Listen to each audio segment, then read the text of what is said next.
Aujourd'hui, dans ta capsule VIP avec Pasteur Guy, je partage sur le remède de Dieu face à la colère.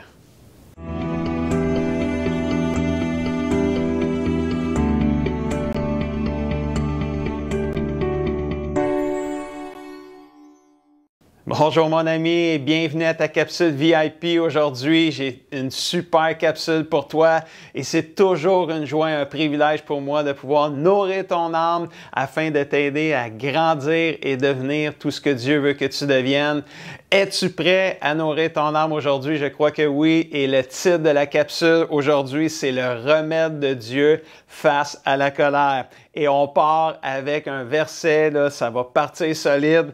Psaume 37, verset 8, ça dit « Renonce à la colère ». Il avait dit que ça partirait vite, là. « Renonce à la colère. Laisse tomber la fureur qui est une colère encore alimentée, si on peut dire comme ça. Ne t'irrite pas. Cela ne produirait que du mal. » Je pense que la Bible est claire ici. Il faut renoncer à la colère. Et j'aimerais te poser quelques questions. As-tu déjà été en colère contre une personne? Tu te rappelles-tu d'un événement où tu as été vraiment choqué envers une personne? As-tu déjà subi la colère d'une personne envers toi-même? Est-ce facile pour toi de te mettre en colère? La définition de la colère, c'est simple, c'est une grande irritation. C'est un violent emportement qui se traduit par de l'agressivité, c'est de la rage et dans un sens figuré, c'est du poison. La colère, c'est du poison pour l'âme.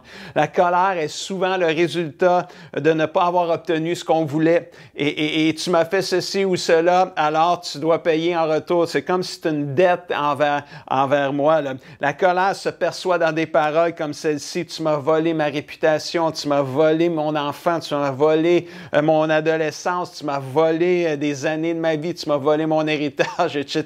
Là, on entend ça régulièrement autour de nous. La racine de la colère est la perception que quelque chose nous a été pris, nous a été volé. C'est comme si on te doit quelque chose. Et ce serait facile de croire que le seul remède à la colère, c'est que l'autre paie pour ce qu'il a fait. Et même si l'autre paierait pour ce qu'il a fait, ça ne réglerait pas nécessairement l'effet de la colère dans ton cœur et dans ton âme. Et c'est ça qu'on va regarder surtout aujourd'hui. Parfois, la dette que l'autre a envers nous ne peut même pas être repayée. Par exemple, comment repayer à ton enfant qui a 25 ans aujourd'hui toutes les années d'adolescence où tu n'as pas été là pour lui? Tu peux plus reculer, là. Les années d'adolescence sont finies. Oui, tu peux faire différemment pour ces années adultes, mais les années d'adolescence sont faites, c'est passé, là. Tu peux pas reculer, tu peux pas repayer, mais les effets, la dommage et les effets de la colère chez ton enfant peuvent être encore là pour beaucoup d'années. Mon ami, sache que le Saint-Esprit est assez puissant pour te libérer complètement de la colère réfugiée, refoulée au fond de ton cœur depuis peut-être trop longtemps. Laisse-moi te donner quelques versets sur la colère. Proverbe 14-17 nous dit « Une personne qui se met en colère facilement fait des bêtises, il fait des choses, des blessures, ça blesse, il fait des choses qu'il regrette sous l'effet de la colère. » Proverbe 15.1 nous dit « Une réponse pleine de douceur chasse la colère. » Wow! Mais une parole blessante la fait éclater. Juste la douceur peut calmer, mais une parole dure, blessante, va juste la faire encore plus éclater. Proverbe 16.32 « Quelqu'un qui ne se met pas en colère vaut mieux qu'un héros. » Puis tu sais, un héros, là, c'est un héros. C'est quelqu'un qu'on estime, c'est quelqu'un qui est super, c'est quelqu'un qui vient à notre défense, c'est quelqu'un qui vient à notre aide. Mais quelqu'un qui ne se met pas en colère, c'est mieux qu'un héros encore. Wow, c'est vraiment bon. C'est évident que la colère peut faire de graves dommages, autant chez celle qui l'a subie que chez celle qui agit sous l'effet de celle-ci. Ça fait des dommages, ça brise autant la personne qui se met en colère que la personne qui reçoit la colère d'un autre. L'histoire que j'aimerais te raconter aujourd'hui, l'histoire de Margaret, qui était une mère célibataire qui a passé les 22 dernières années de sa vie à chercher pour un mari sans en trouver un. Elle a dit c'était quoi le problème? Elle a dit « Je ne fais pas assez confiance aux hommes. » Pourquoi? Quand elle était au collège, elle a commencé à rencontrer un conseiller pour l'aider parce qu'elle mangeait trop et avait de la difficulté, elle n'arrivait pas à contrôler sa nourriture, fait qu'elle engraissait puis elle avait besoin de rencontrer un conseiller pour cela qui l'aiderait. Et un après-midi, le conseiller l'a violée sexuellement. Craintive et confuse, elle n'a rien dit à personne. Mais pas longtemps après, elle s'est aperçue qu'elle était tombée enceinte de cet événement-là, de ce viol-là. Elle l'a dit à ses parents, parce que là, tu es enceinte, ça va paraître à un moment donné, là, fait qu'elle l'a dit à ses parents. Ils ont dénoncé, ils ont fait des poursuites envers le conseiller. Malheureusement, ça n'a pas donné de résultat. Mais Margaret a finalement accouché d'une belle fille en santé. La jeune maman a quitté l'école pour devenir une mère célibataire. Elle était jeune. Le bébé Sarah était à la fois une source de joie pour Margaret, mais en même temps, un rappel constant de ce terrible après-midi-là qu'elle a vécu. À un moment donné, elle est allée dans une église, puis le pasteur prêchait justement un message sur la colère non résolue dans ton cœur ou refoulée. Et Margaret était à cette réunion-là et elle avait 42 ans. Ça faisait déjà 22 ans là, que c'était arrivé, cette histoire-là. Puis à la fin du message, Margaret est allée voir le pasteur et est allée lui dire « Merci, pasteur, pour ce message-là, parce qu'au beau milieu de votre partage aujourd'hui, j'ai réalisé que depuis les 22 dernières années, j'ai permis à l'homme qui m'a le plus blessé, que je ne veux plus revoir, de saboter toutes mes relations avec les hommes. J'étais dur avec les hommes et aujourd'hui, je prends la décision que c'est terminé. Je pardonne. Je choisis de pardonner. » Elle est devenue, comme du jour au lendemain, une femme complètement libérée de l'emprise, de toute la blessure, de toute la colère et l'amertume refoulée des 22 dernières années. La colère dans son cœur, écoutez bien ceci, la colère dans son cœur donnait à un homme qu'elle ne voyait plus depuis plusieurs années d'influencer négativement sa vie pendant plus de 22 ans. Quand elle a compris cela, elle est devenue déterminée dans son cœur à résoudre cette situation-là avec l'aide du Saint-Esprit et elle a été libérée. Si tu vis la colère depuis un certain temps, depuis peut-être même trop longtemps, je veux juste te donner une question à méditer, à réfléchir. Pendant combien de temps vas-tu permettre à des gens qui ne font peut-être même plus partie de ta vie aujourd'hui, qui sont peut-être même décédés, qui ne sont même plus vivants aujourd'hui, mais qui t'ont blessé, qui t'ont fait mal. Pendant combien de temps vas-tu encore permettre à ces gens-là de contrôler ta vie présente aujourd'hui et ton futur, ta vie de demain aussi? On ne peut pas effacer le passé, on l'a vu tantôt, mais on n'a pas besoin de laisser le passé venir paralyser notre présent et notre futur. Au lieu de justifier ta colère qui est sûrement très justifiable au niveau humain, d'un point de vue humain, pourquoi ne pas laisser Dieu faire une opération à cœur ouvert pour toi? Et le remède de Dieu face à la colère, il est très simple. Le remède de Dieu, c'est le pardon. Il n'y a pas d'autre remède que le pardon. Le remède de Dieu face à la colère, c'est le pardon. Puis je le sais, là, c'est facile à dire, c'est facile à annoncer, mais c'est pas facile à vivre, c'est difficile à vivre. Quoi faire quand l'autre personne me blesse à nouveau et à répétition? J'aimerais faire une petite parenthèse ici. Tout d'abord, si quelqu'un t'abuse à répétition sans ton consentement, c'est un acte criminel selon le code, la loi des hommes et selon la loi de Dieu aussi, parce que la Bible dit de ne pas faire de mal à notre prochain aussi.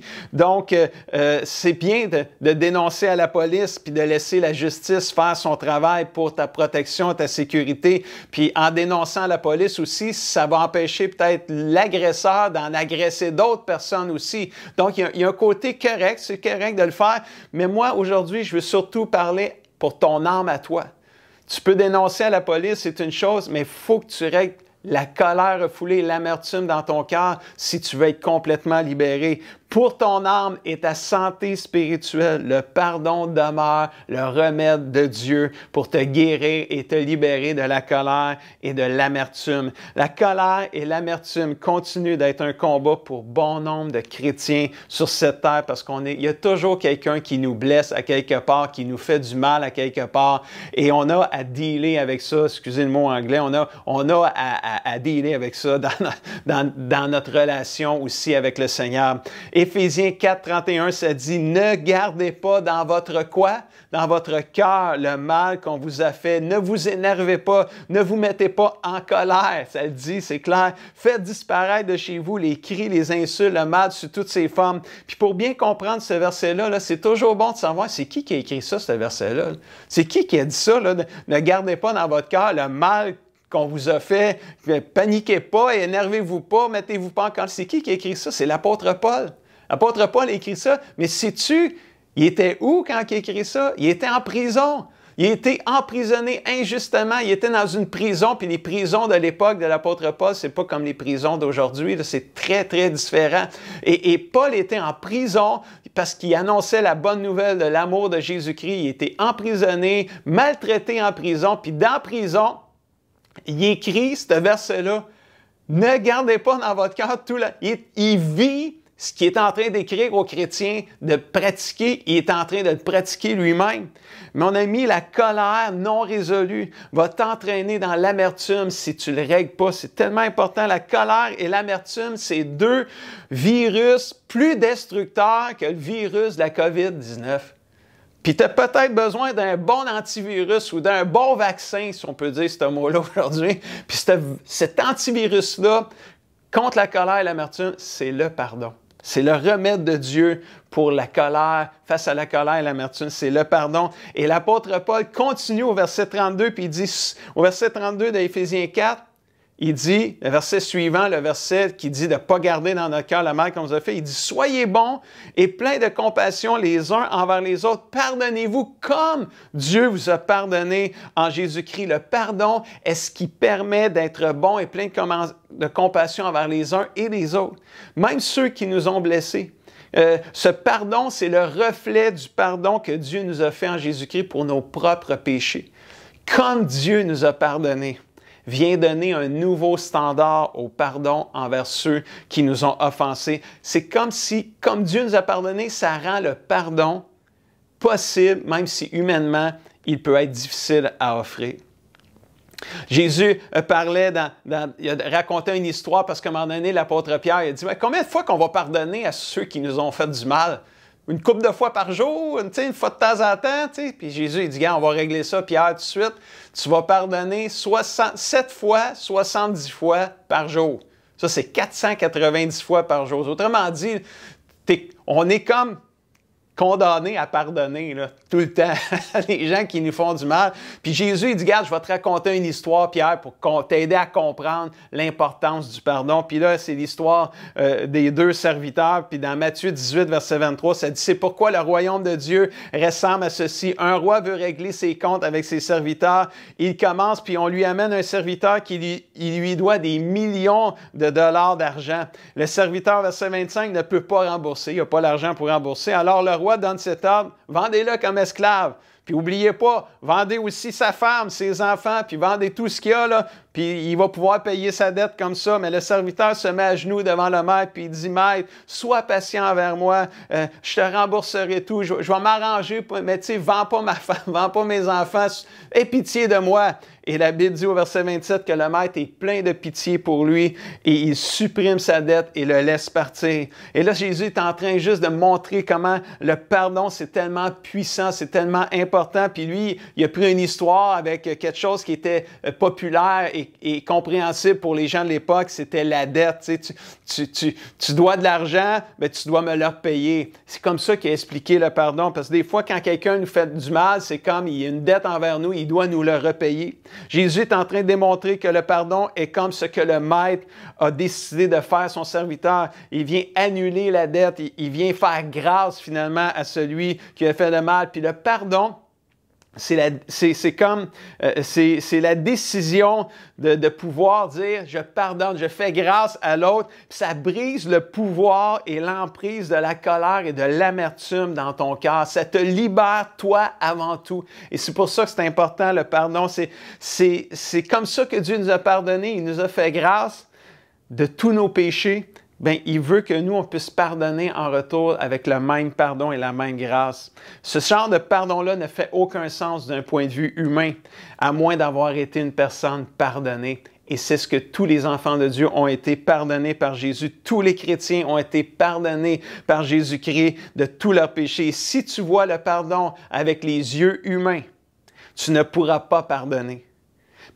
Ou tu vas avoir de la misère à pardonner. Mais si tu vois le pardon avec les yeux de Dieu, les yeux divins, tu te surprendras à pardonner l'impardonnable d'un point de vue humain. C'est ça que le Saint-Esprit, la puissance du Saint-Esprit qui agit en nous, vient faire en nous, il vient nous libérer de la colère, il vient nous aider à pardonner ce qui est difficile à pardonner humainement, mais l'Esprit de Dieu vient le faire. Si Dieu m'a pardonné une dette que je ne pouvais pas payer, alors il va m'aider moi aussi à pardonner le mal que les autres peuvent me faire.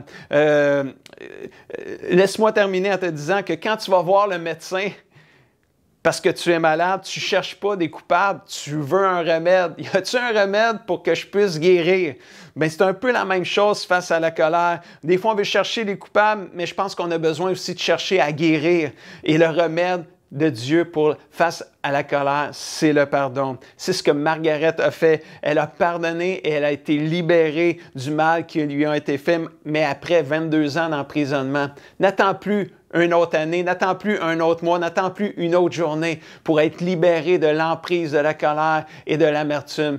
Embrasse le pardon et vis le surnaturel de Dieu. Le psaume 147, verset 3 dit, « Le Seigneur guérit ceux qui ont le cœur brisé et il soigne leurs blessures. » Alors, mon ami, ne laisse pas la colère empirer ton cœur. Renonce à la colère, comme la Bible nous a dit aujourd'hui, et demande à Dieu et au Saint-Esprit de guérir ton cœur brisé, de renoncer à la colère, de pardonner et vis une nouvelle liberté. Est-ce que je peux prier avec toi avant de te donner le défi de la semaine? Seigneur Dieu, merci pour ta parole, Seigneur. Merci pour le pardon. Et je prie, Saint-Esprit, que tu puisses libérer, briser les chaînes de la colère et de l'amertume dans la vie des gens, Seigneur Jésus, peut-être qui écoutent cette capsule-là aujourd'hui. Je prie que tu leur donnes de vivre un jour nouveau, Seigneur. Je prie, Seigneur Jésus, que tu leur donnes une nouvelle liberté, Seigneur, parce que en toi, Seigneur, c'est possible de pouvoir pardonner, Seigneur, à ceux qui nous ont offensés. Et Dieu, je veux te dire merci pour ton propre pardon envers chacun de nous, Seigneur. Dieu, tu nous as pardonné tous nos péchés, Seigneur. Et Dieu, tu nous demandes de pardonner à ceux qui nous ont offensés de la même manière. Accorde-nous grâce, Seigneur. Cette grâce d'offrir le pardon au nom puissant de Jésus. On le prie, tout le monde dit et écrit. Amen et Amen. Je te laisse avec les défis de la semaine. Détermine de renoncer à la colère. Demande au Saint-Esprit de venir t'aider à pardonner. Lis, médite et mets en pratique tous les versets de la capsule aujourd'hui. Et si tu as aimé cette capsule, puis si tu penses que ça peut aider quelqu'un qui vit la colère elle aussi, alors je t'invite à partager cette capsule avec lui ou avec elle. Et sur ce, je te dis à la semaine prochaine.